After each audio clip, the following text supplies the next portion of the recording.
लक्ष्मी के upcoming update में देखने को मिल रहा है कि घर में दुर्गा पूजा का उत्सव मनाया जा रहा है, दुर्गा पूजा मनाया जा रहा है। उसी बीच मलिष्का चाल चलती है और पारो को किडनैप करवा देती है, क्योंकि उसको पता है कि पारो एक ऐसी कड़ी है जो लक्ष्मी और ऋषि को मिलाए रखने की, जोड़ी को बनाए रखने की कोशिश करती रहती है। और पारो की वजह से ही लक्ष्मी और ऋषि एक दूसरे के करीब आ रहे हैं। इसीलिए वो अपने मुश्किलों को हल करने के लिए, अपनी मुश्किलों को जड़ से मिटाने के लिए पारो को किडनैप करा देती है। लेकिन जब ये वकील आते हैं घर पे, पुलिस आते हैं, वकील आते हैं, तो वकील बताते हैं कि क्या आप लोगों को किसी पे शक है, क्योंकि ऐसे मामलों में अक्सर देखा जाता है कि घर का ही मेंबर कोई ऐसा होता है जो इन सब चीज़ों में इन्वॉल्व होता है।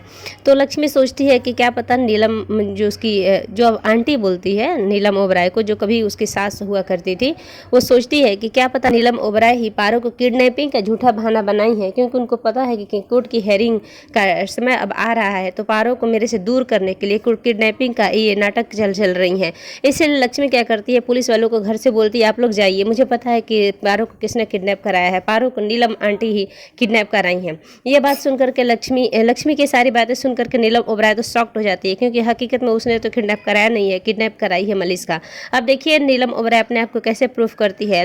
ऋषि बल्कि लाख समझा रहा है, बहुत समझा रहा है कि लक्ष्मी ऐसी नहीं है, मैम ऐसा नहीं कर सकती हैं, लेकिन माँ होती है लक्ष्मी, इसलिए वो मान नहीं पा रही है। वो कह रही है कि नहीं, नीलम आंटी ही मेरी पारो की किडनैपिंग करवाई हैं। अब देखिए पारो को कैसे बचाते हैं ओबराय मेंशन वाले सब लोग मिल करके, और कैसे नीलम ओबराय अपने आप को प्रूफ करती है कि उसने पारो को किडनैप नहीं कराया था। मलिष्का की